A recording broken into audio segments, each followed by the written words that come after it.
Então, alguém que tem alguma dúvida para tirar?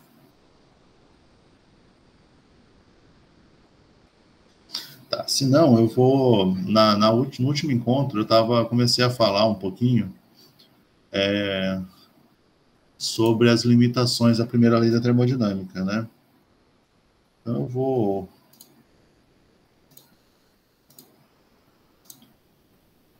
colocar aqui uma apresentaçãozinha para a gente falar, né? Alguma coisa. Então, até aqui, a gente estava falando da primeira lei da termodinâmica, e uma das formas da gente expressar essa primeira lei é a expressão aqui da variação da energia interna, né, que seria a energia total do sistema. Ela só pode ser alterada pela troca de calor ou de trabalho com a vizinhança, né? Então, as formas de variar a energia do sistema é troca de calor ou realização de trabalho. Só que a primeira lei da termodinâmica diz isso para a gente. Então, pode ser considerado, a partir daqui, que as duas formas são equivalentes para a gente variar a energia interna. Uma consequência química disso, dessa interconversão livre entre calor e trabalho, é o seguinte, né? Se a gente pensar numa reação química qualquer, que eu escrevi aqui a combustão do metano, né? Então, você tem metano reagindo com oxigênio para dar CO2 e água. De acordo com a primeira lei da termodinâmica, se eu faço a reação na direção que ela está escrita aqui, né? Do metano reagindo com oxigênio, dando CO2 e água, eu meço um ΔH de combustão e está tudo bem. Só que, de acordo com essa mesma lei, se eu reagir água com CO2 e obtiver metano e oxigênio de volta, eu tenho a mesma probabilidade de acontecer, porque a única coisa que eu tenho que fazer é que aqui o ΔH de combustão é exotérmico, eu vou passar a ter um processo que é endotérmico aqui na reação de CO2 com água, né? Nada na primeira lei da termodinâmica me diz qual que é a direção preferencial, porque o ΔH, ele é só um valor, ele só quer dizer que o sistema precisa absorver calor ou o sistema libera calor durante o processo.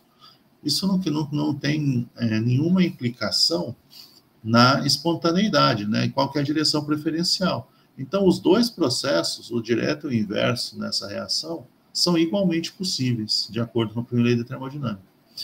Só que, se você fizer o experimento, né, você vai ver que a combustão do metano é um processo bastante espontâneo, mas é direcional. Uma vez que você fez a combustão do metano, se você misturar água com CO2, você não obtém metano e oxigênio de volta. Existe uma direção preferencial. A direção preferencial aqui é a direção da oxidação do metano, né? Quer dizer, da combustão. Então, para a gente lidar com isso, a gente vai precisar gerar mais informação, mais conhecimento, além da primeira lei da termodinâmica, né? Que vai passar a ser o nosso objetivo, né? Basicamente, a partir de agora, né? Para isso, a gente vai precisar pensar um pouquinho sobre a espontaneidade, né? Então, um exemplo que eu falei na última aula foi esse. Então, a espontaneidade é o seguinte: se eu tenho uma bola numa certa altura e eu deixo ela cair, com o choque, à medida que essa bola vai quicar, né? Então, ela desce, bate no chão, volta a uma certa altura, faz isso de novo, só que cada vez que ela bate, ela vai deixando um pouco de energia na forma de calor aqui, né? Então, ela se choca aqui, o atrito vai liberar um pouco de calor. Então, no final das contas, a bola vai parar, né? Vai ficar estática aqui no chão, e eu posso, em princípio, calcular qual que foi a quantidade de calor que ela transferiu. De acordo com a primeira lei da termodinâmica, eu poderia, então, pegar a mesma bola e aquecer aqui embaixo dela até ela começar a pular, né? E voltar até a altura que está aqui inicialmente, né? Seria essa bola começar a pular aqui. Só que a gente sabe que isso não acontece, né? Espontânea, a gente vê isso aqui acontecer, isso aqui é um processo espontâneo. Essa direção, né, de você transformar esse trabalho aqui, pela perda de calor, você vai consumindo a energia do trabalho até que fica parada, isso é espontâneo. O processo inverso, de eu esquentar onde está um objeto e ele começar a saltar, não acontece, que seria converter aqui o calor em trabalho diretamente. Esse processo não acontece naturalmente, né? Então a gente precisa, um jeito da gente que a gente precisa entender, uma forma da gente entender o que diferencia esses dois processos. Por que que esse acontece e o outro, que no fundo seria converter calor em trabalho, a gente faz fácil, converter trabalho em calor a gente faz fácil, e calor em trabalho não é assim tão simples. A gente consegue fazer isso, mas os processos são complicados, né? Então, a espontaneidade é basicamente o nosso assunto a partir de agora, né? Quem já fez Física 4 já sabe, Física 2, aliás, já sabe do que eu estou falando, né? Mas a gente vai chegar lá já já. Outro exemplo importante quando a gente fala de um processo espontâneo é esse. Imagina que aqui seja uma sala, né?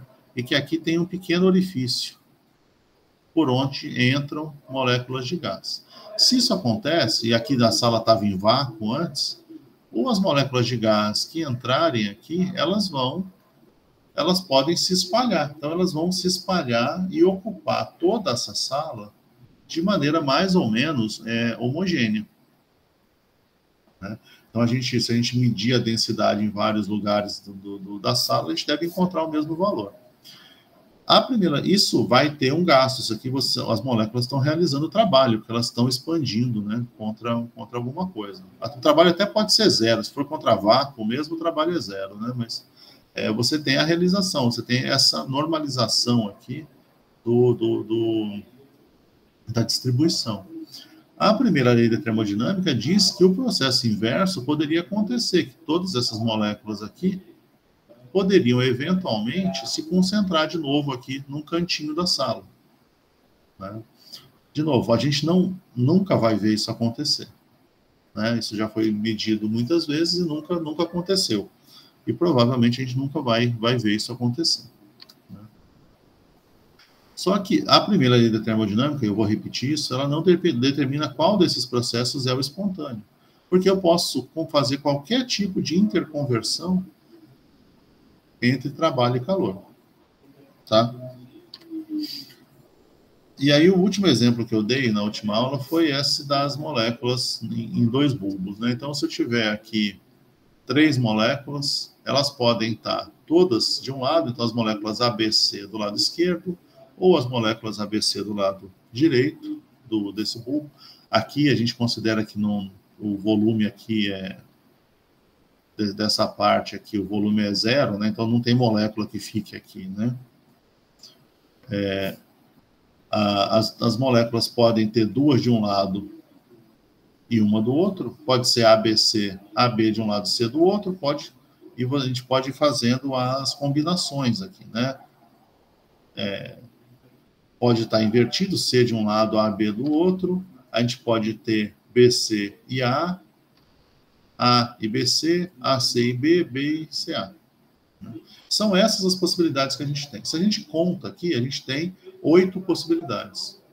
Se eu definir que o que me interessa é essa distribuição aqui, eu tenho a chance dela acontecer como nenhuma delas aqui é preferencial, só uma em cada 8 tentativas diante que eu fizer essa análise, eu devo encontrar as 3 moléculas do mesmo lado do bulbo, né? Então, somando tudo, eu tenho 2 mais 6 possibilidades. Eu tenho 8 configurações possíveis. Cada uma dessas configurações, a gente dá o nome de microestado, que é uma possibilidade de distribuição, né? Então, tem 8 possibilidades de distribuição, cada uma a gente chama de microestado. Então, a chance de eu encontrar as 3 moléculas no bulbo esquerdo é só de 1 em 8, porque nenhuma das configurações é preferencial em relação às outras, né? É de 1/8, então, essa chance. Se a gente começa a extrapolar essa situação, então, para 4 moléculas, agora, a gente vai ter essa probabilidade de encontrar as 4 nesse bulbo da esquerda aqui, de 1 por 16, né, um 16 avos. Se a gente continuar aqui, então, para 10 moléculas, essa chance já cai para 1 por 1024, né? 1024 avos, né? Seria o jeito de falar isso aqui. A gente percebe que isso aqui é potência de 2, né? Então, isso aqui é 1 sobre 2 ao quadrado, 1 sobre 2 ao cubo, e assim por diante. Aqui é 1 sobre 2 à décima. Então, se eu tenho 1 mol de molécula, se eu tiver 1 mol de molécula, isso é uma coisa que não é um número muito absurdo, né? A chance de eu encontrar todas as moléculas desse mol do lado esquerdo aqui, desses dois bulbos, é de 1 sobre 2 elevado a 6 vezes 10 a 23, que é o número de Avogadro, certo? Ou seja, esse número, ele é para todos os efeitos, ele é praticamente zero.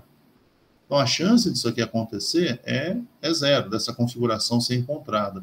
Então, esse microestado de todas as moléculas de 1 mol de gás se encontrar todas do mesmo lado da sala, né, desse bulbo, é praticamente zero, né? Então, mas o que direciona isso, né? Eu acho que a dúvida está aí. Só que essa é uma dúvida já relativamente moderna, vamos dizer assim. Esse foi um pensamento que foi desenvolvido por Boltzmann. E a gente não vai... eu sempre me esqueço se tem um outro N aqui no nome do Boltzmann. A gente não vai se caminhar muito por essa discussão microscópica, né? Então, isso aqui seria uma interpretação microscópica da espontaneidade.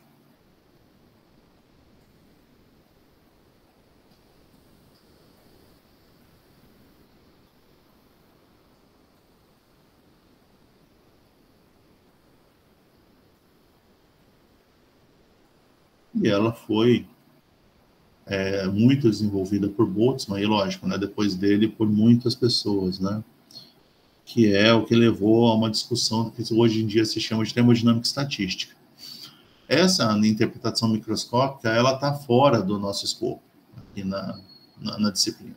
A gente vai trabalhar com a termodinâmica macroscópica, né?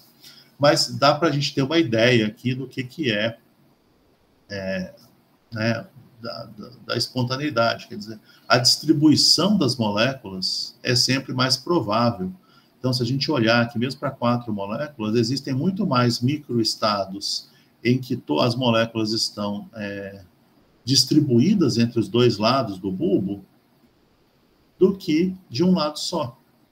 Então, a probabilidade da gente encontrar uma distribuição mais homogênea possível é a maior, né, de todas sempre. Então, isso aqui seria uma distribuição espacial, né? Aqui seria a maior distribuição espacial. Ela é a mais provável, né?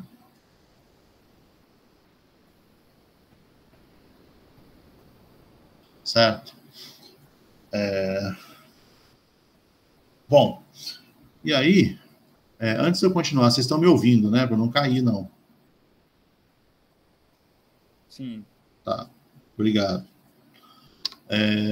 A gente pode fazer isso, então, pensando quimicamente. Se a gente fizer vácuo de um lado de uma vidraria e a gente encher o outro lado com gás, se a gente abre a separação entre as duas vidrarias, naturalmente vai haver transferência de massa do lado que tinha gás para o lado que estava no vácuo. E quando a gente chegar... a gente gira isso aqui, né? Quando a gente chegar no equilíbrio, depois de alguns minutos, segundos, a gente vai ter uma distribuição que é homogênea dos dois lados. Essa é a tendência natural, tá? Então, a gente sempre tende para essa configuração de maior dispersão. Do ponto de vista macroscópico, por que que essa discussão surgiu? Não foi uma discussão teórica, isso aqui eu estou fazendo, a gente está fazendo uma série de experimentos mentais, né? A discussão era muito mais... isso aqui está errado, não era isso que eu queria mostrar, era isso. Depois eu volto lá, tá? Eu vou definir a entropia com vocês a partir dessa discussão aqui. A gente tem, experimentalmente, o seguinte. A gente pode ter uma fonte quente. A gente já vai ver o que é fonte quente. Essa fonte quente, quer dizer, ela está numa temperatura maior que a temperatura do nosso sistema, que seria aqui o que a gente chama de máquina, né? O nosso sistema pode pegar calor dessa fonte quente e, de alguma forma, fazer trabalho, que é o que nos interessa, geralmente, né? Então, eu pego essa fonte quente, a máquina gera trabalho. O que eu quero dizer com isso? Por exemplo, né? Imagina que eu ponho aqui uma fogueira, né? Eu ponho madeira aqui para queimar, né? Então, aqui eu estou queimando madeira, né? Aí, aqui em cima, eu ponho água, um recipiente com um monte de água, né? Ele está cheio de água aqui, só que esse recipiente está ligado a um tubo, né? E esse tubo está prendendo, por exemplo, um material que uma agulha, vamos dizer assim, né? Então, aqui tem uma agulha, tem linha passando aqui. Desculpa a qualidade do desenho, tá? Então, esse recipiente está preso. Quando o calor vai sendo gerado aqui, em contato com essa água aqui, a água vai começar a ebulir, né? Quando a água ebule, ela gera vapor d'água. Esse vapor d'água, nesse sistema que eu montei, o único caminho que ele tem para seguir é por esse tubo, né? Então, quando chega aqui, o tubo empurra isso para baixo, né? O vapor empurra esse pino aqui para baixo, né? Quando ele faz isso, a agulha, vamos dizer que aqui tem um eixo, né? Se isso vai para baixo, a agulha levanta. Aí o vapor passa, cai de novo. Então, quando esse sisteminha volta também. O que você está fazendo? Se você tiver a linha aqui, você estiver passando um tecido aqui por baixo, você pode costurar, certo? Você vai mexendo aqui, você vai costurando no seu sistema, né? Então, você está realizando trabalho, né? Esse vapor aqui, ele realiza trabalho. Se você fizer isso de uma forma melhor do que está desenhado aqui, você tem uma máquina, né? Então, a sua máquina, ela é basicamente... a sua fonte quente está aqui, né? A sua máquina é praticamente isso aqui.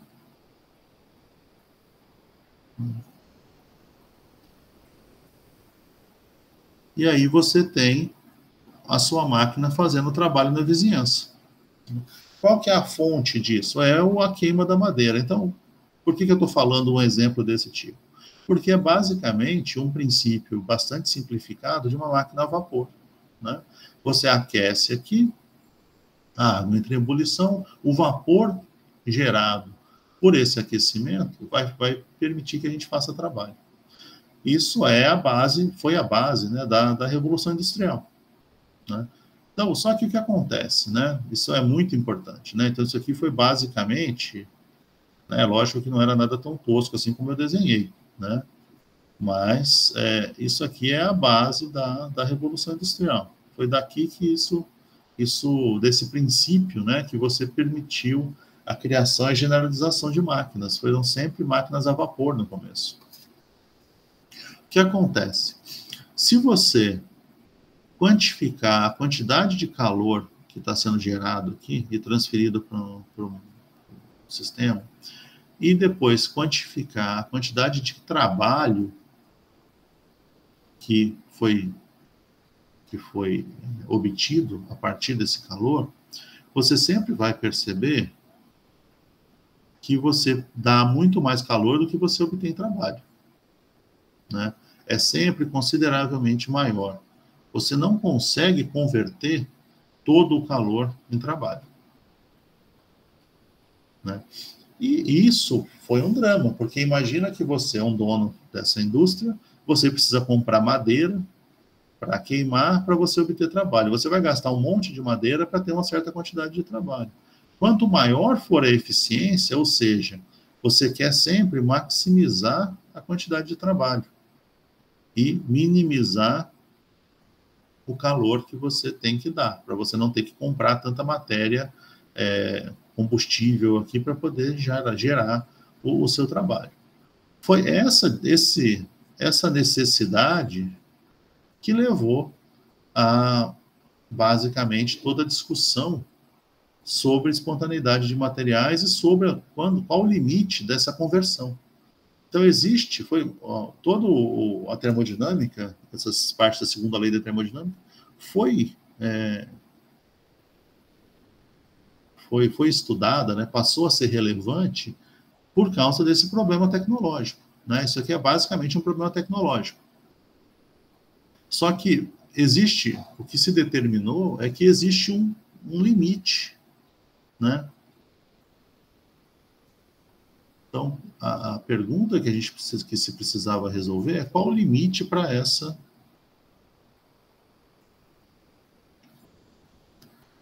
converter Q em trabalho. Essa é a pergunta que precisava ser respondida, né, do ponto de vista tecnológico. Então, é isso que, do ponto de vista macroscópico, agora não pensando mais naquela interpretação microscópica que eu mostrei para vocês agora há pouco, é isso que foi necessário, né, que foi analisado para a gente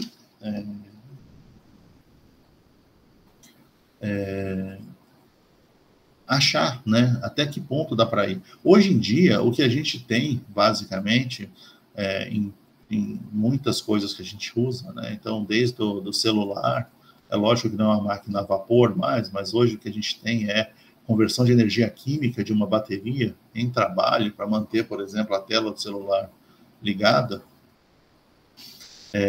A gente tem geladeira em casa, a gente anda de carro, de ônibus ou de avião, e todos esses processos envolvem a conversão de um calor gerado, né, por uma energia desordenada, né, que pode ser relacionada com calor gerado por uma fonte, em trabalho, para fazer o que a gente está interessado, né.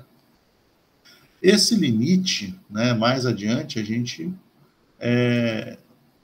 vai ser determinado por uma grandeza termodinâmica que é chamada de entropia. A entropia, ela é sempre chamada o símbolo dela é S, né, o símbolo consagrado. Esse nome, entropia, foi dada por um pesquisador, provavelmente um dos pesquisadores mais importantes na época, que era Clausius, né, que lidou com a definição dessa grandeza, né. Foram basicamente quem definiu e estudou, foram dois pesquisadores ao mesmo tempo, foi Kelvin e Clausius, né,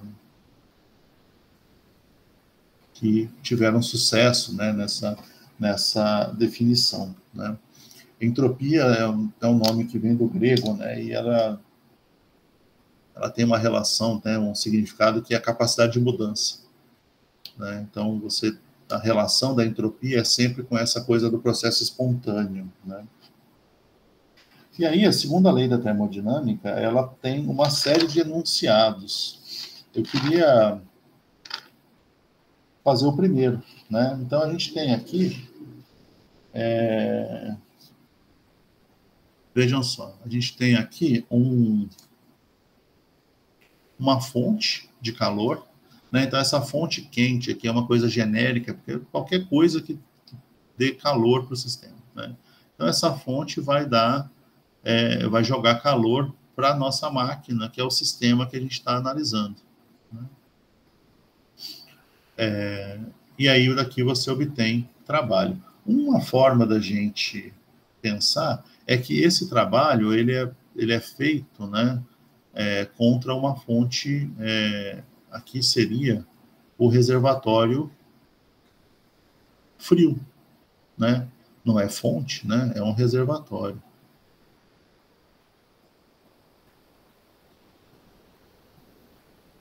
Que está em oposto aqui à fonte quente. Então, o reservatório frio é é ele que vai direcionar a transferência de calor para a máquina, né? Então, a gente sabe isso, né?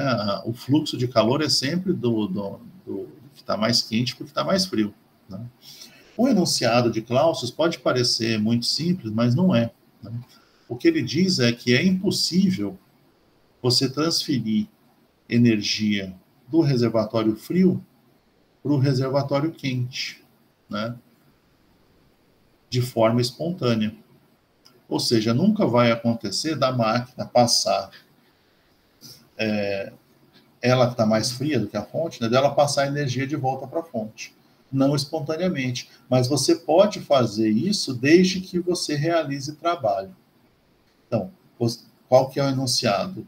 É impossível você fazer transferência de energia de um reservatório frio para um reservatório quente de forma espontânea. Isso só é possível se for realizado o trabalho sobre o reservatório frio. É basicamente esse o enunciado, né?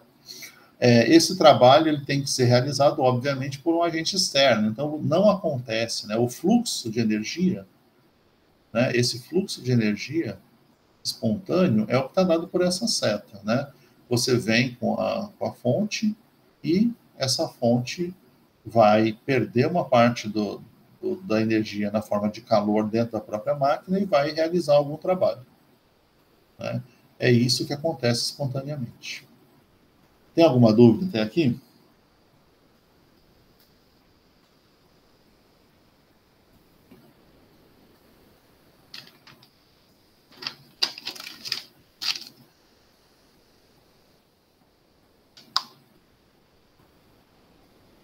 Bom, se não tiver, eu vou continuar, tá?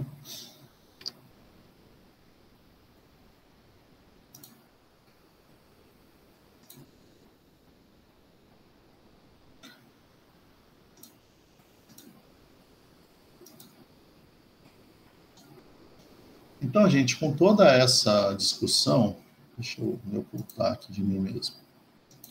Com toda essa discussão,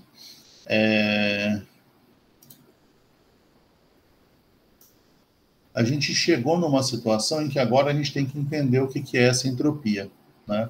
E aí eu queria fazer uma discussão, continuar essa discussão com vocês, tá?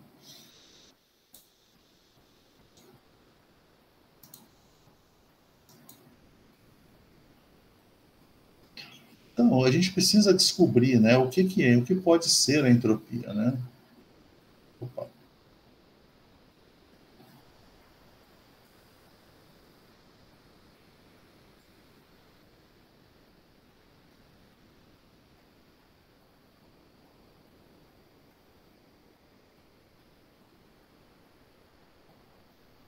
A gente tem algumas condições, né? Uma coisa que é muito importante é que se a gente tiver uma grandeza como essa, a primeira coisa é que ela tem que ser uma função de estado. Então, a gente tem que propor um jeito de achar e de definir a entropia, mas essa forma que a gente escolher, ela tem que necessariamente gerar uma função de estado, né?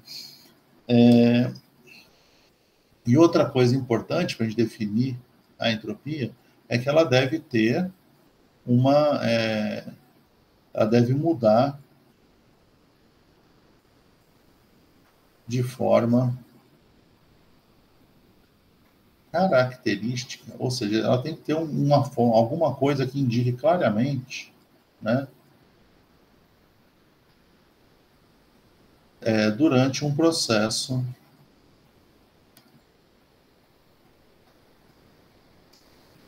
espontâneo, né?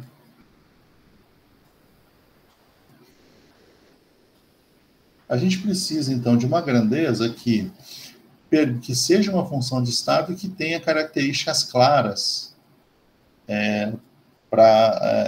que definem ela, né, que ela, como ela funcione, para indicar quão espontâneo é um processo e que aquele processo é ou não espontâneo, né? Então, a gente vai ter que achar a forma da entropia que satisfaça essas duas características. Não dá para a gente ter uma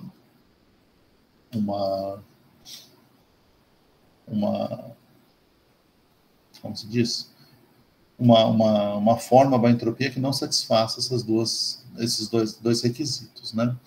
Aí a gente pode definir um sistema agora, né? Então, um sistema é um processo, né? Então, a gente pode definir uma fonte quente,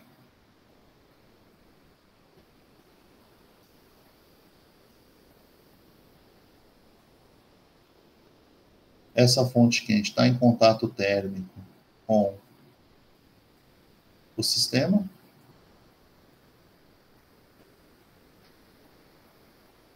e o sistema tem que estar em contato térmico com um reservatório frio.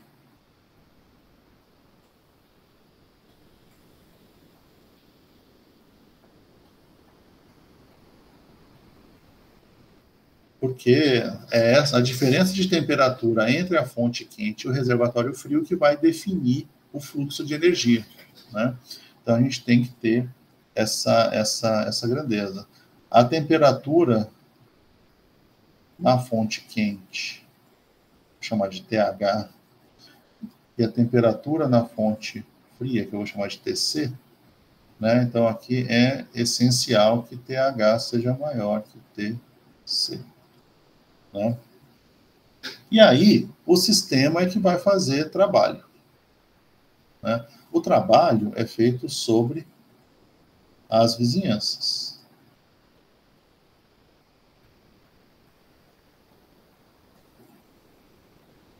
Ok?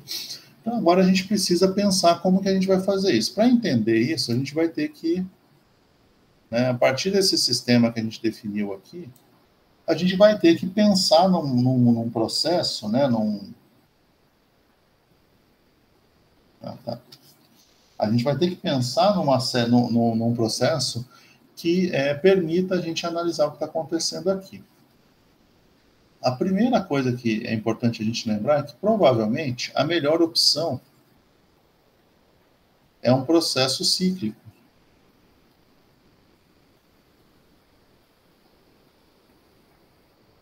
Por que a melhor opção é um processo cíclico? Primeiro, porque, do ponto de vista tecnológico, né, os processos das máquinas são sempre cíclicos, né? Então, você faz de maneira repetitiva. Mas, mais do que isso, é importante que seja um processo cíclico também, porque a entropia tem que ser função de estado.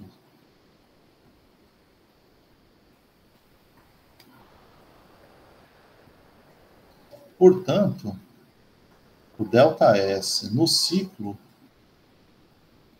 tem que dar zero. Então, a gente tem que achar a entropia de forma que o ΔS no ciclo dê zero, né? Então, o mais comum é a gente definir esse processo cíclico como a primeira definição que foi dada, né? Então, a gente vai escolher o ciclo de Carnot,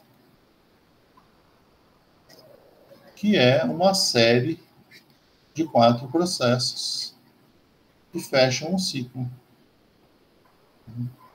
Então, a gente vai definir um ciclo de Carnot com 4 ciclos, né? 4 processos. Então, o primeiro processo, que eu vou chamar do I romano, né? Primeiro é a isotérmica, né? Então, a gente tem lá a expansão isotérmica reversível,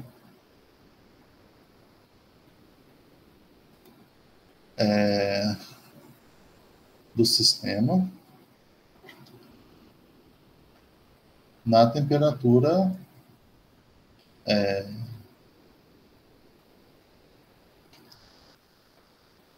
eu chamei de TH, né? Na temperatura quente. Depois, a gente vai ter um segundo processo que continua a expansão, mas agora é uma expansão adiabática, reversível, até um certo volume, e de forma que o sistema atinja T-code, né, TTC.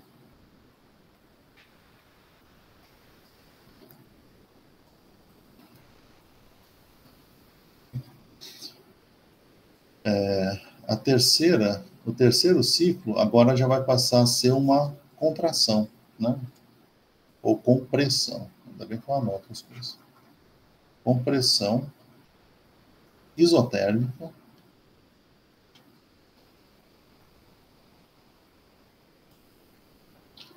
do sistema.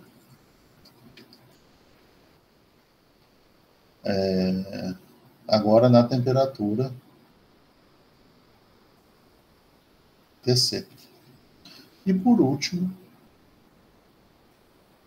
uma compressão, aqui também é reversível, tá? Não escrevi, mas essa compressão isotérmica também é reversível.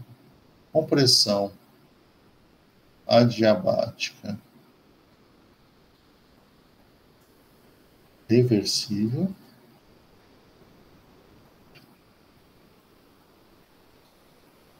até o sistema atingir temperatura TH. Então, você vai comprimir, o sistema vai esquentar até que ele atinja de volta o TH, né? Então, são esses 4 pontos. Então, a ideia, no final das contas, é que eu saí de um certo ponto aqui, antes do processo 1, eu volto para ele quando eu termino o processo 4. Se a gente colocar graficamente o ciclo de Carnot, então a gente tem aqui esses 4 processos. Graficamente, eu posso pensar num diagrama PV, né? Então, eu vou escrever aqui um gráfico PV. Então, eu tenho um certo ponto aqui. Então, nesse ponto inicial, eu estou numa pressão 1, no volume 1 e na temperatura TH. Certo? Aí eu tenho uma expansão isotérmica reversível. Aí, se a gente lembrar, se vocês lembrarem, né, uma expansão isotérmica reversível implica numa queda de pressão à medida que a gente expande.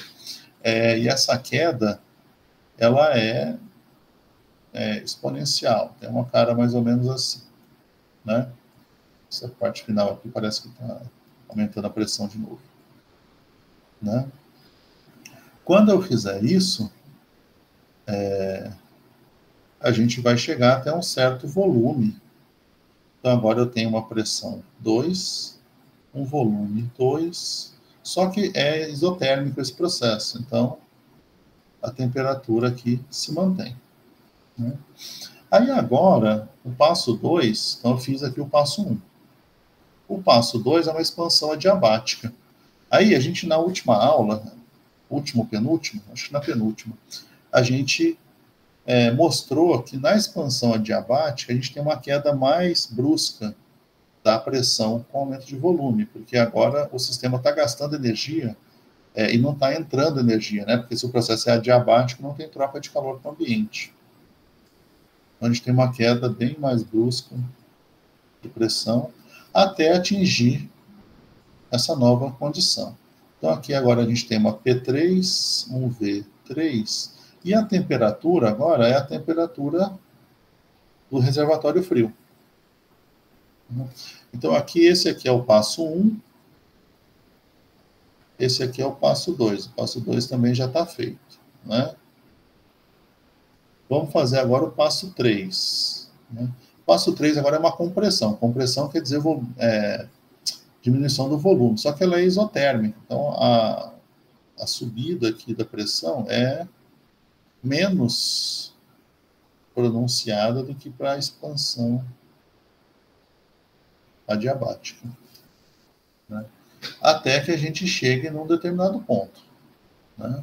Então, esse aqui é o processo 3. Aí, ao fim do processo 3, isso aqui é isotérmico, né? Então, ao fim do processo 3, eu estou numa P3, um volume 3 aqui, mas a temperatura ainda é a temperatura do reservatório frio, TC. Então, fiz esse processo. Agora, vai ser feita uma compressão adiabática até que o sistema esquente até TH. Então, agora a gente tem que... Agora é uma subida mais brusca, né? Esse aqui que a gente está fazendo. Então, esse aqui é o processo 4. Né? Então, no fim do processo 4, eu estou de volta a P1, V1, TH. Então, esse aqui é o processo cíclico que eu estava falando. Né? Isso. Aí, para cada um desses processos, eu vou associar o que aconteceu com a energia. Né? Então, a primeira coisa aqui, para o processo 1, eu posso definir um calor 1. Para o processo 2, eu vou definir um Q2. Para o processo 3, eu vou definir um Q3. E para o processo 4, eu vou definir um Q4.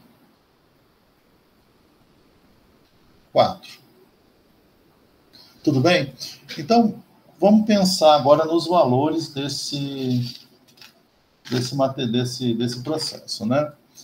Então, primeira coisa, né? Qual que é o valor do calor trocado com a vizinhança nos dois processos adiabáticos, no 2 e no 4? Alguém tem uma ideia?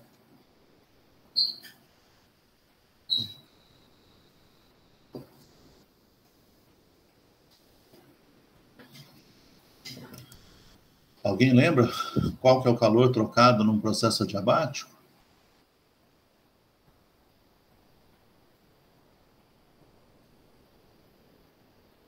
Gente, vocês estão fazendo a lista 2, né?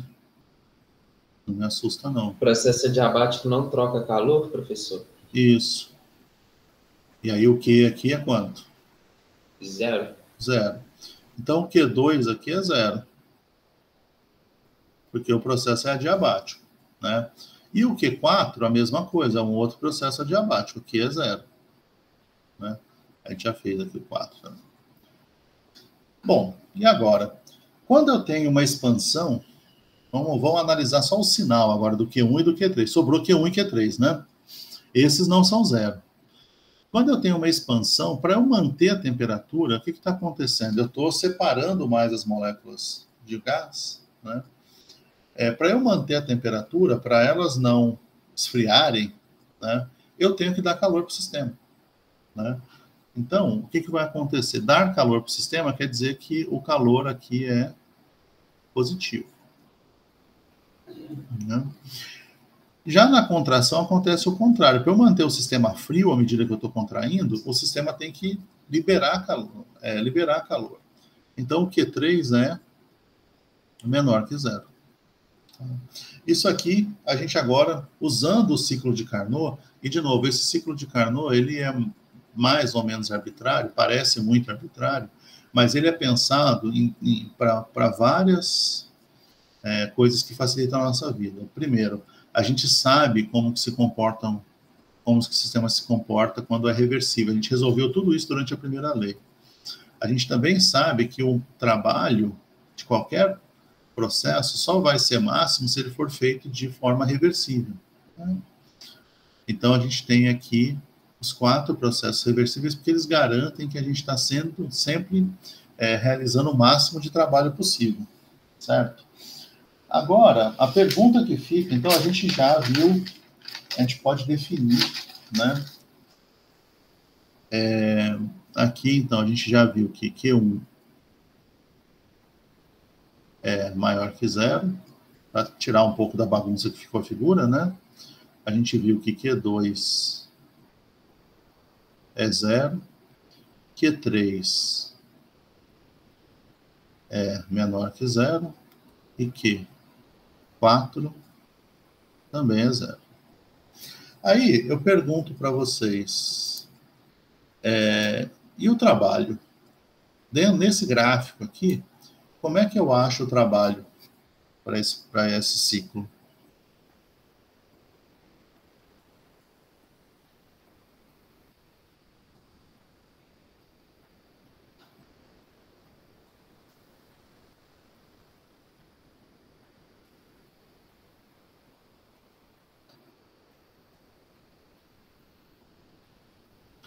Lembra lá nas primeiras aulas, a gente, num diagrama PV, para uma expansão isotérmica, a gente definiu, né, lembrando que trabalho é menos PDV, integral de menos PDV. Então, se o trabalho é integral de menos PDV, quer dizer que ao resolver essa integral entre V1 e V2 aqui, isso aqui é V1 e aqui é V2, o trabalho, se ele é o valor dessa integral, ele é a área sobre a curva, né? Então, o que a gente tem aqui é a mesma coisa, é um diagrama PV, não é? Então, a gente tem aqui, para o primeiro, a gente poderia definir o trabalho como a área sobre essa curva, para o primeiro processo, está dado aqui. Para o segundo processo, também é um trabalho, está dado. No processo 1, né, e no 2, do ciclo, a gente tem expansão, então o sistema está realizando o trabalho. Então a gente tem uma certa quantidade de trabalho. Para a gente voltar o sistema para a condição inicial, agora é a gente que realiza trabalho sobre o sistema. É a vizinhança, a gente, que eu digo a vizinhança, né? Que realiza o trabalho sobre o sistema. Então aqui a gente tem um trabalho que é positivo. É um trabalho realizado sobre o sistema. Então a gente tem aqui, a gente tinha negativo, negativo, agora a gente tem positivo e positivo, né? Então você teria um trabalho 1 menor que zero, um trabalho 2 menor que zero, um trabalho, né, 1 aqui é do processo do ciclo, é número romano. Um trabalho 3, que é maior que zero, e um trabalho 4, também maior que zero. Certo? O somatório, né, em termos dos 4 processos do trabalho,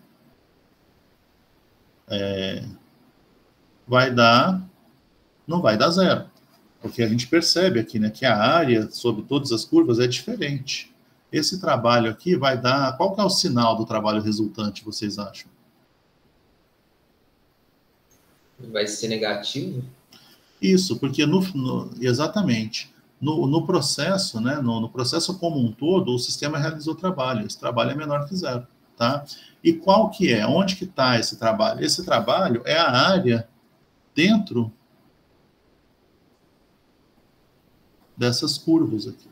Isso aqui, essa área interna ao ciclo, dá o trabalho total que você consegue obter dessa máquina. Então, você dá calor para ela, né, nesse primeiro processo, dá calor, na parte 1 mais 2, né, você está dando calor, porque 2 é zero, então 1 mais 2 você deu calor para o sistema. E você obtém um certo trabalho. E aí, para voltar o sistema para a condição inicial, você faz um certo trabalho. No processo líquido, você ganhou trabalho, tá? Então, o trabalho realizado por essa máquina é dado pela área dentro do ciclo de Carnot. Aí outra coisa que é relevante a gente perceber é isso aqui, né? Esse trabalho 1 aqui, ele é menos P dV integral de menos P dV entre V1 e V2. O trabalho 2, ele também é integral, vamos pôr aqui, menos P dV, depois como que resolve essa integral é outra coisa, né? É menos P dV entre V2 e V3. Né? O trabalho 3, continuando, né? Então ele vai ser igual, eu vou escrever aqui embaixo, menos a integral entre V3 e V. É V4 aqui, né, no ciclo. E V4 de PDV. E por último, a gente tem um trabalho 4, que é menos a integral entre V4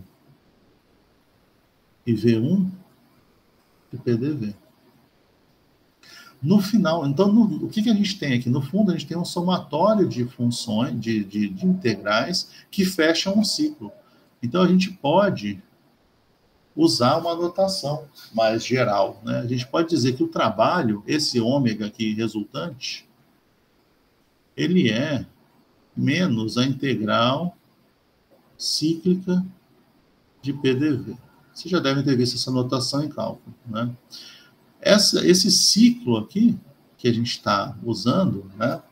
Essa integral cíclica, ela é dada pelo somatório das 4 etapas do ciclo de Carnot. Mas é, no fundo, uma integral cíclica. E o resultado para disso aqui é muito importante. Então, que isso aqui tem que gerar uma resposta tal que a grandeza que controla, né, que limita quanto trabalho pode ser feito, isso aqui, essa grandeza tem que ser idêntica no começo e no fim. Então, é isso aqui que a gente vai analisar. Para o trabalho, essa integral cíclica é diferente de zero. Mas para a entropia, né, para a entropia, é importante que essa integral, e aí a gente vai ver do que, né, a integral da grandeza que define a entropia, de qualquer coisa aqui, isso aqui tem que dar zero. Né? Tá? A gente vai ver o que é o qualquer coisa daqui a pouco. Senão eu vou falar arbitrariamente, fica esquisito. Tá? Então a gente achou agora o trabalho que a gente consegue de uma máquina dessa. Agora a gente precisa dessa grandeza que diz quanto desse trabalho que a gente vai conseguir. Para isso, a gente vai precisar de tudo lá da primeira lei da termodinâmica. Né? Então vamos lá. Está claro o que eu falei até agora, gente? Eu estou falando grego.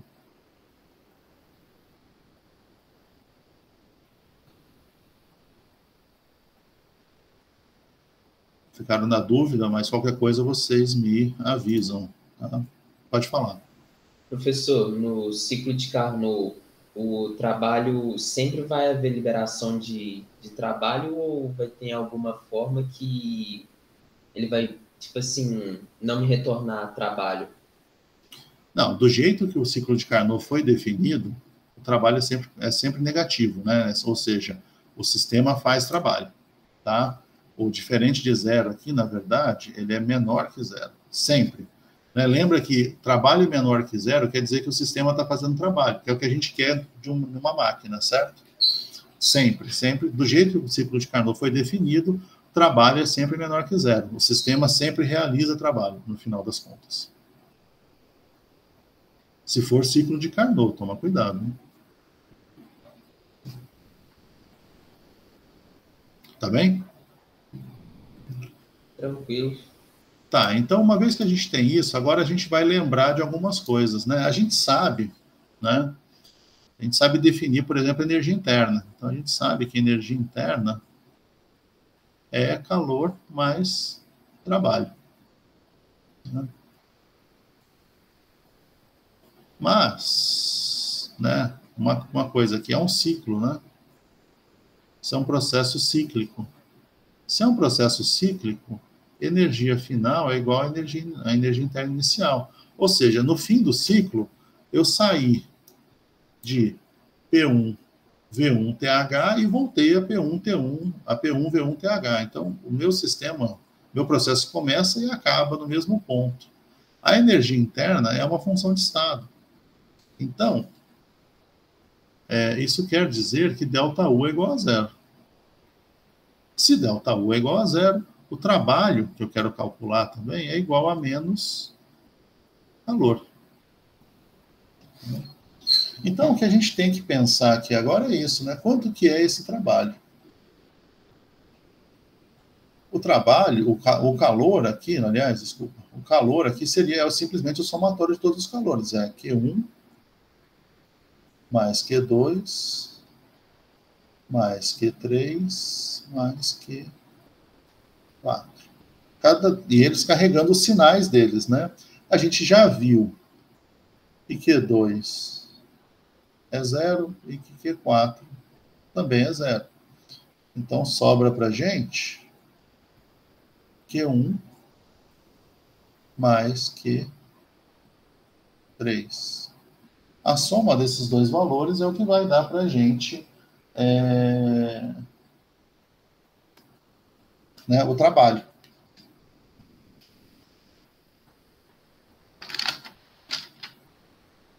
Tem certas coisas que só vale a pena a gente fazer depois, né?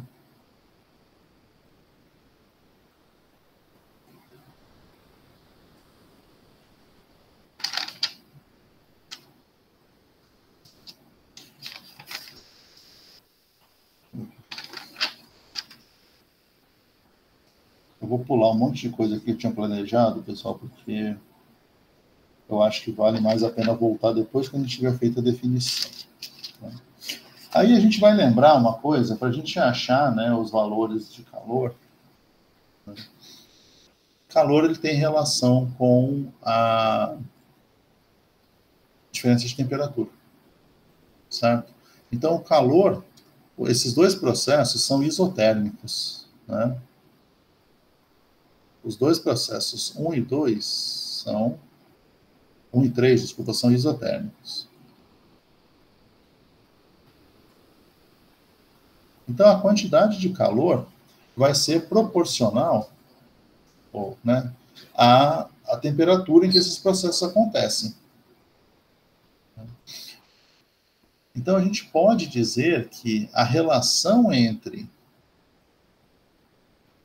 Q1 e Q3, lembrando que cada um vai ter um sinal diferente, vai ser dada pela relação entre as temperaturas, T1 e T3. Por quê? Porque todo o resto é constante. Então, a hora que a gente for, né, a massa de material ou o número de mols, né, as capacidades caloríficas são tudo constante. Então, a relação entre os dois calores é simplesmente a relação entre as temperaturas em que ele acontece. A gente só tem que lembrar de colocar o sinal negativo por causa da notação que a gente usa para calor, né? Porque o calor que entra no sistema tem que ser positivo. A gente sabe que Q1 é maior que zero e a gente sabe que Q3 é menor que zero. Mas não importa. Se eu lembrar dessa definição, então aqui a relação fica entre T1 e T3. Eu posso reescrever isso aqui e ficar com Q1 sobre T1 é igual. Eu estou usando outra anotação, né? O Q1 ele está no TH, né? E o T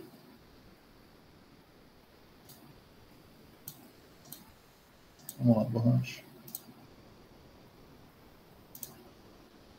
Realmente tem dia que esse negócio não me obedece. Tá, então vai, sai. E o T3 está no TC. Então é Q1 sobre TH e Q3 sobre TC aqui negativo, né? Bom, do jeito que está escrito aqui, eu também vou chegar à conclusão que Q1 sobre TH mais Q3 sobre TC é zero. Né? A gente já chega lá. Né? Então, olha só. O trabalho que eu realizei, ele é menor que zero. Depois a gente vai entrar com valores aqui, tá? O trabalho é menor que zero. Eu sei que os calores, um é maior que zero e o outro é menor que zero. No balanço aqui final, quer dizer que, para isso aqui dar menor que zero, quer dizer que nesse somatório, o Q3 em módulo é maior do que o Q1, né? Em módulo, Q3 é maior do que o Q1. Para que eu tenha um trabalho menor que zero, tá? Então, isso aqui a gente tá em paz, né? Agora, o que a gente precisava pensar era nessa relação aqui dos calores, né? A gente sabe isso, então a gente chegou nessa grandeza, vamos dizer assim, né? Nesse novo termo, que diz para a gente que a somatória, então, dos calores, do jeito que está dado aqui, é igual a zero. Lembra que todo esse processo aqui, eu não estou falando muito mais, porque eu já falei várias vezes, todo esse processo aqui é reversível, né? Isso é interessante, né? Porque lembra que os outros calores são zero, né? Então, e se eu somar os dois outros calores e dividir pelas temperaturas em que o processo isotérmico acontece, eu também tenho zero. Então, eu posso dizer que o somatório para o ciclo de Carnot de Q sobre T é zero. Esse T, esse Q e esse T são definidos, né, pelo processo. Tá? Bom, se isso é verdade, né, isso só é verdade para o processo reversível, então agora eu podia tentar associar isso com o meu sistema. Veja que interessante. Então, Q, ele não é função de estado, né? O calor, ele vai depender do processo. Mas, se eu fizer, então, tanto que Q1 e Q3 tem módulos diferentes, né? Se eu fizer agora esse mesmo calor dividido pela temperatura em que há a troca, se eu somar para o ciclo de Carnot inteiro, isso dá zero. E é daqui que a gente pode, então, associar essa grandeza com a entropia, né? Essa grandeza Q sobre T trocado de forma reversível, ela é o que a gente chama de entropia. Então, a gente pode definir, né, a entropia como sendo igual a Q sobre T de um processo, desde que isso tudo aconteça de forma reversível.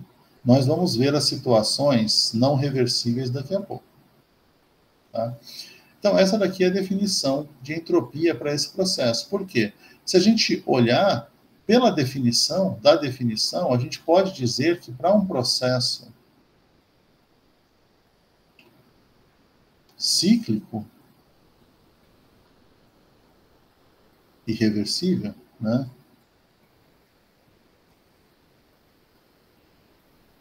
a gente vai ter que o ΔS vai ser o somatório de Q sobre T para o ciclo igual a zero.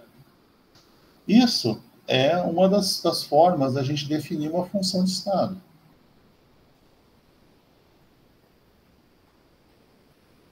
Né?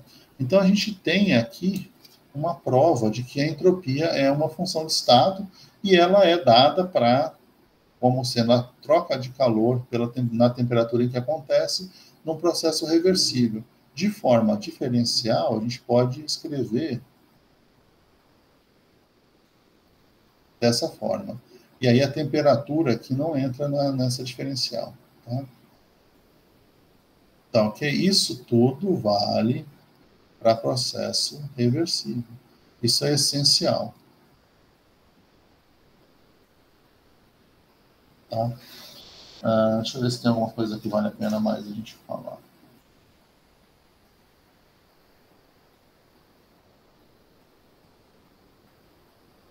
Eu acho que é mais ou menos isso por hoje.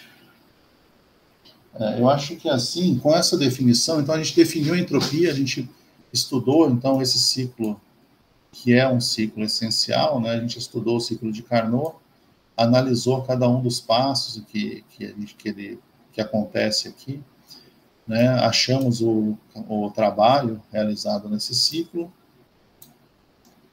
e aí a gente, a partir do ciclo, a gente conseguiu definir a entropia, tá?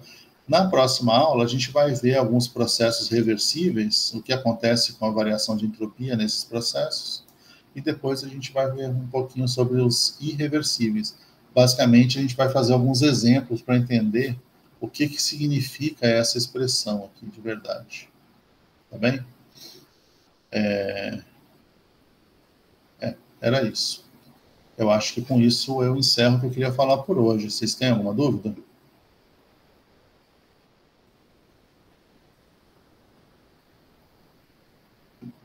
Acho que não. Professor, Oi. eu tenho uma dúvida sobre a lista. Pode falar. O senhor poderia me dar uma luz no número 6? Lista 2. Isso.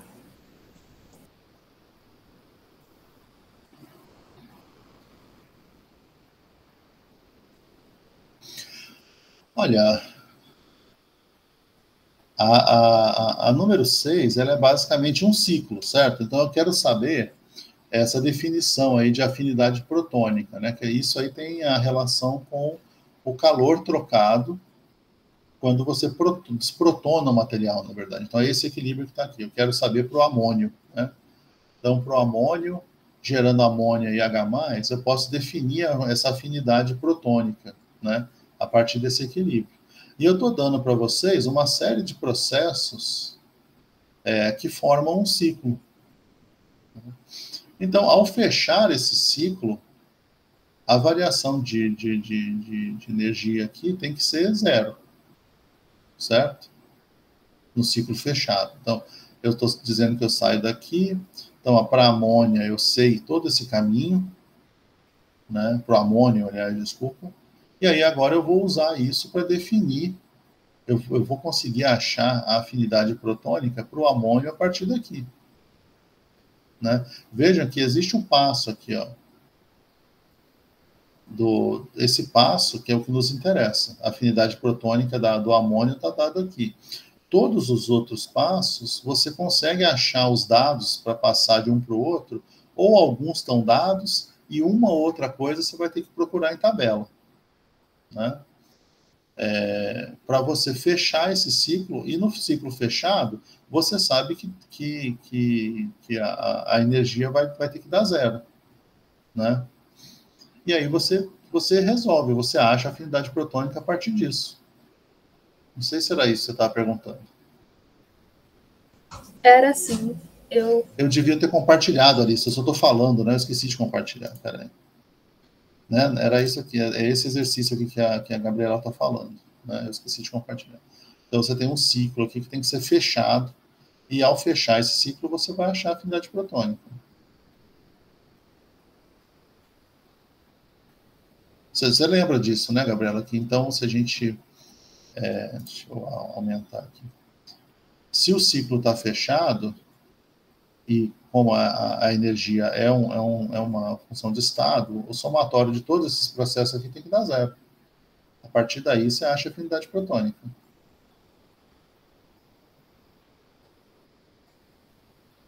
Ajudou? Ajudou, professor. Eu estava nessa do... Eu entendi que é para resolver pelo ciclo, só que aí eu fiquei muito embolado com as informações. Aí você tem que tomar cuidado, porque está faltando informação. Justamente a ideia aqui é que você procure numa tabela, tá? Tem tabelas no Atkins que as informações que estão faltando você consegue encontrar. Tá bem? Tá bem, professor. E na número 7 eu fiquei na dúvida, só que na hora de que transformar, né, calcular a entalpia de transição do grafite ao C60, eu tenho que balancear a equação de combustão do grafite da mesma forma que eu balanceei do C60, não é? Uhum. E aí eu teria que multiplicar, então, a entalpia de combustão do grafite por 60? São 60 átomos de carbono no fullereno, né? Sim. Ah, tá. Só para confirmar mesmo. Então é isso, professor. Tá, joia. Obrigada. Não por isso.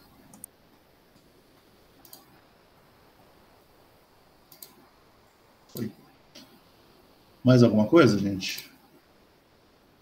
Professor, me deu uma dúvida aqui rapidinho também sobre a lista. Na questão 5, a gente tem que usar uma relação para chegar nessas duas relações, ou a partir dessas duas relações a gente chega em uma outra? Tá. Não, eu quero que você ache essas relações. Ah, não, tá certo. Né? Então, eu quero que você mostre, né, que você deduza essas relações, mas isso aqui é a partir das definições. Então, você vai usar a definição de DU, vai usar a definição de capacidade calorífica, a partir das definições e propondo, né? Você que tem que propor, agora eu vou diferenciar em relação a isso. Aí Entendi. você vai conseguir achar, tá bem? Tá certo. Obrigado, tá? Não por isso. E aí, para resolver a B, você vai pegar essa expressão que está aqui, a I e a 2I, e vai colocar para o caso especial de um gás ideal, porque aí você consegue achar essas derivadas, certo? ΔT, ΔP, você consegue calcular para um gás ideal. Então, a ideia é que você faça isso e ache essas relações aqui. Tá bem? Está dada aqui a equação dos gases ideais, se alguém esquecer no caminho. Tá?